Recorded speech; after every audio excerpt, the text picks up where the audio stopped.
గలగలమంటూ సవడి చేసే ఎత్తైన జలపాతాలు, నింగిని తాకే వృక్షాలు, కిలకిలమంటూ పక్షుల సందడి. ఈ ఆహ్లాద వాతావరణానికి తోడు ఆధ్యాత్మికత ఫరిడవిల్లే విశిష్ట ప్రాంతం కొండకోణంలో కొలువున్న పరమశివుడు.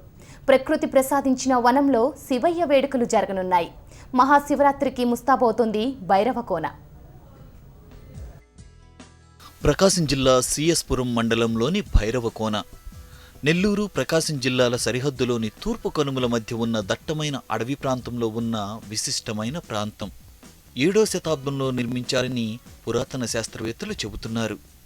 నెల్లూరు జిల్లా ఉదయగిరికి 30 కిలోమీటర్ల దూరం వరకు విస్తరించి ప్రకాశం జిల్లాకు సరిహద్దుగా ఉంది. ఈ కోన చుట్టుపక్కల ఉన్న కొండల్లో 1,01 లింగాలు కొలువై ఉన్నాయని, 25 కిలోమీటర్ల విస్తీర్ణంలో మొత్తం 101 కోనేరులున్నాయని చరిత్రకారులు చెబుతారు.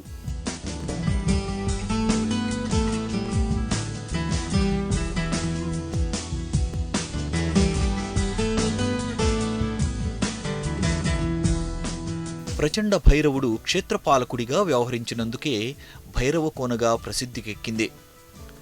బ్రహ్మ, విష్ణు, మహేశ్వరులు కలిసి ఉండే ఏకైక దివ్యక్షేత్రంగా చరిత్రకెక్కింది.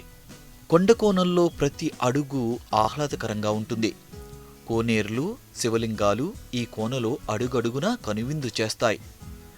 8 దేవాలయాలను ఏకశిలపై చెక్కిన క్షేత్రమిది. చోళరాజుల కాలంలో ధీరుకుంట శ్రీశైలముని తన శిష్య బృందంతో సుమారు 50 ఏళ్లు కష్టించి దేవాలయం నిర్మించినట్లు చరిత్ర చెబుతోంది. 8 రూపాల్లో శివుడు భక్తులకు దర్శనమిస్తాడు. శశినాగ, రుద్ర, విశ్వేశ్వర, నగరి, కేశ్వర, భర్గేశ్వర, రామేశ్వర, మల్లికార్జున పక్షఘాతక లింగాల రూపంలో శివుణ్ణి దర్శించుకోవచ్చు.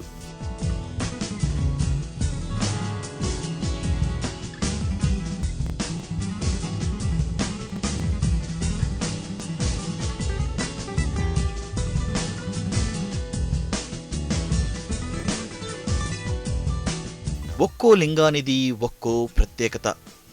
ప్రకృతి సోయగాలతో అడుగడుగున భక్తిభావం వర్ణనాతీతంగా పరిడవిల్లుతుంది. నల్లమల్ల కొండకోనల్లో విరాజిల్లుతోన్న భైరవకోన ప్రకాశం జిల్లాకే మణిహారం అనడంలో సందేహం లేదు. కాలభైరవుడు తపస్సు చేసిన పుణ్యక్షేత్రంగా పేరొందింది. శివరాత్రి పర్వదినం సందర్భంగా ముస్తాబైంది.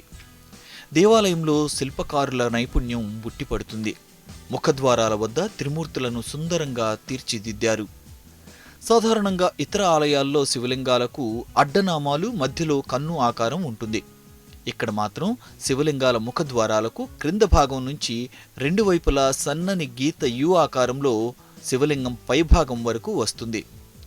ముఖద్వారాలకు దేవతామూర్తులను చెక్కారు.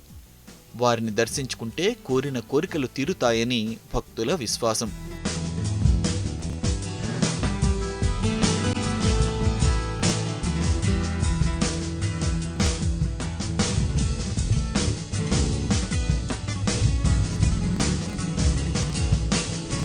కాలభైరవుడి దర్శన కోసం భైరవకోనకు మహాశివరాత్రి రోజున భక్తుల తాకిడి ఎక్కువగా ఉంటుందని అధికారులు భావిస్తున్నారు.